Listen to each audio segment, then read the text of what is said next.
Last night, I began teaching a Torah study class or a Hebrew Bible class at Longleaf Distillery, examining exactly how the Hebrew Bible was constructed and exploring theories of its construction. I opened the lecture with several slides with pictures, one of Cinderella's slipper, one of Little Red Riding Hood, and the last one of a poem where it's not exactly clear, is it a subway car that this human is in, or is it a coffin? And I did this for a very specific reason, because language provides imagery. Plus, much of the Hebrew Bible has symbols, which frankly make sense to the people who heard those stories delivered orally or were part of the culture of the ancient Near East. Just like those symbols, Cinderella's slipper, Little Red Riding Hood, and that poem kind of provide an entire story in our mind's eye. If I tell you Cinderella's slipper, many of you are automatically going to think of Disney and the movie from the 50s. When I think, though, of stories in the Hebrew Bible, there's two different layers, though. There's the layer of the language and the metaphor, like I shared, but there's the other layer, the internal structure of the Hebrew Bible, where it's obvious that there's some sort of internal dialogue of stories referencing one another.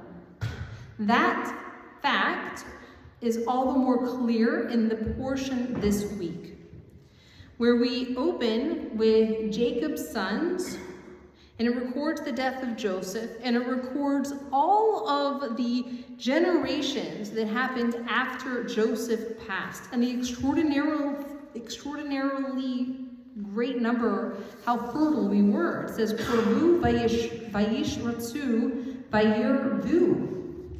And I'll remind you that it goes on in the same verse, v'tamalei haaretz. I want you to stick with the word porvu, because that word also appears in relation to fertility, but this time in Genesis 1, in which God commands their first humans to be fruitful and multiply. It says, porvu or vu umalei. And if you can hear, I know the Hebrew wasn't great, I'll translate. Again, it's the first humans are supposed to be fruitful, and the extreme fertility of the Israelites in Egypt, and they're told that they filled up Egypt with Israelites. The linking is present. Another moment of linking, I think, happens in the story of Moses. Moses, whose very life we read is in danger from the get-go. Pharaoh says a decree to murder all of the Israelite children.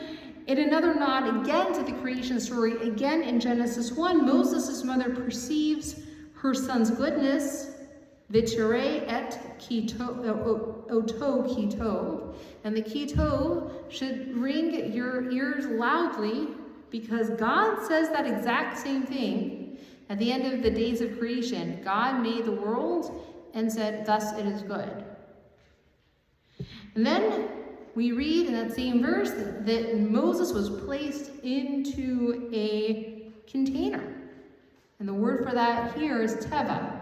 The next time, or the other time we read that term, though, is the story of a guy named Noah, who also built a teva, an ark.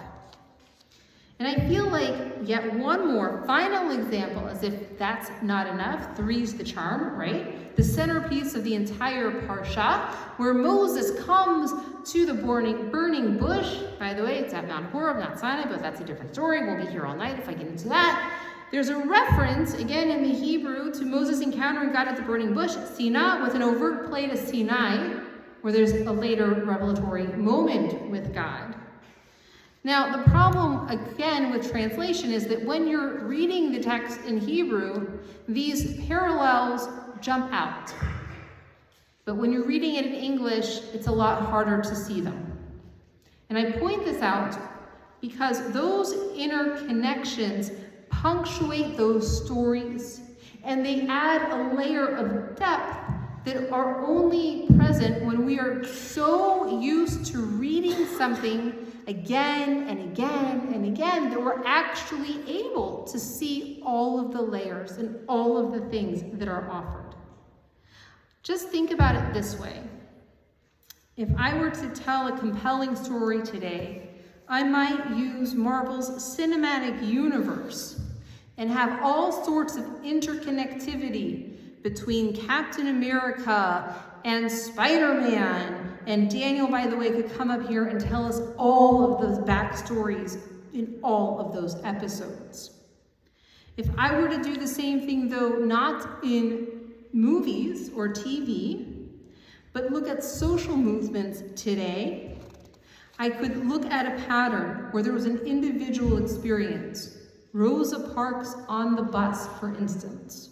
And it's going to bring to mind the civil rights movements, but it's also one personal story that also symbolizes a larger, broader movement.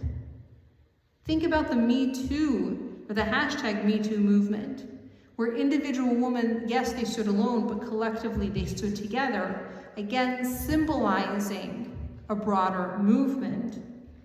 And I bring to light because it's the layering of each of these things which adds to a depth that we only get by noticing the repetition, by slowing down and seeing it loud and clear in front of us. For those of you who like Star Wars, maybe there's Star Trek fans in this room, or maybe you just enjoy listening to the Allman Brothers Band, bring them up specifically, you'll catch it in a second.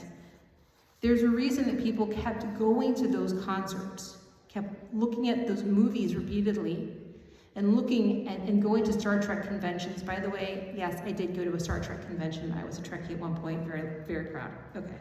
Either way, if you grew up with the Allman Brothers, then maybe you went to Capricorn Records. Maybe you specifically went to their concerts.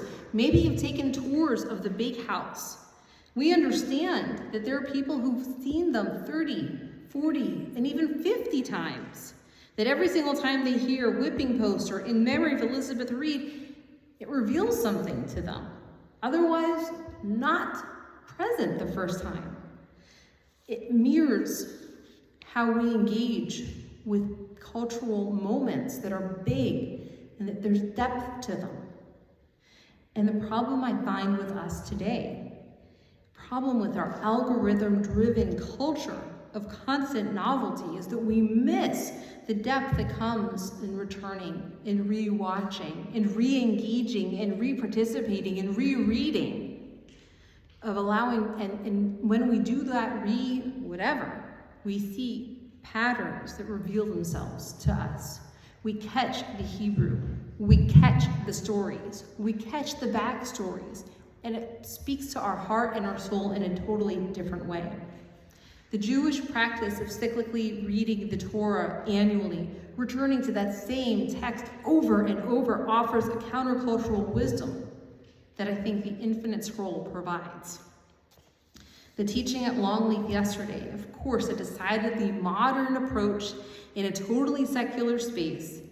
It did exactly in an interesting way what the poetry in Torah does, connects ancient wisdom to contemporary life, making timeless patterns visible in the present moment. It allows us to shepherd others through these interconnected stories, much as Moses shepherded both sheep and people.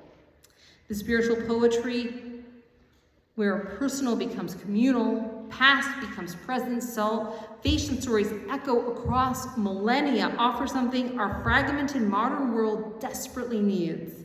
A sense that our individual struggles and moments of grace connect us to something larger, older, and enduring. Please take the time to reread this weekend. Shabbat Shalom.